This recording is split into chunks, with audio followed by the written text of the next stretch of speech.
दिल्ली की रात और भूख का एहसास। हम निकले हैं जमा मस्जिद की तरफ और जैसे ही हमारे कदम आगे बढ़े, गलियों ने अपना रंग दिखाना शुरू कर दिया। हर तरफ रोशनी थी, भीड़ का एक समुंदर था और हवा में घुली हुई खुशबू जैसे हर किसी को अपनी तरफ बुला रही हो। दूर से ही जमा मस्जिद नजर आई और उसके नीचे ये भीड़।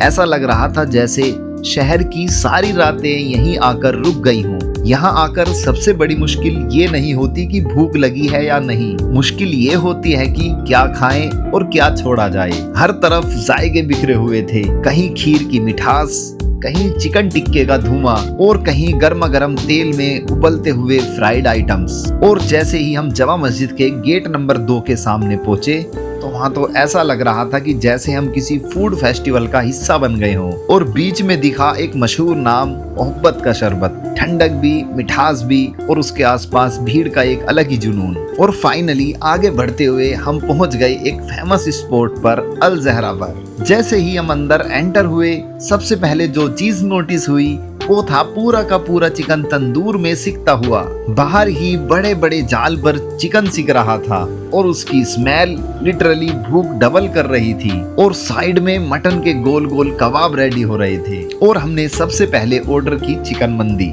और जब वो सामने आई तो सिर्फ खाना नहीं, एक दावत लग रही थी। सफेद चावल, ऊपर से काजू, बादाम, किशमिश और बीच में वो जूसी चिकन। पहला निवाला लिया और बस एक ही ख्याल आया, ये सिर्फ टेस्ट नहीं, एक एहसास है। और मटन टिक्की बाहर से क्रिस्पी, अंदर से नरम जैसे दिल। और मलाई चिकन टिक्का तो इतना सॉफ्ट जैसे मुंह में ही पिघल जाए। और पराठा हर बाइट के साथ टेस्ट को और गहरा कर रहा था। आखिर में हमने एक ठंडी सी ड्रिंक ली और इस सफर को एक मीठी सी एंड दी। सच कहूँ, जमा मस्जिद की ये रात सिर्फ खाने का नहीं, एक एहसास का सफर है। दिल्ली को समझना है तो इसकी रातों को महसूस करो। अगर आप कभी जमा मस्जिद की तरफ आते हैं तो एक बार इसको टेस्ट जरूर करना।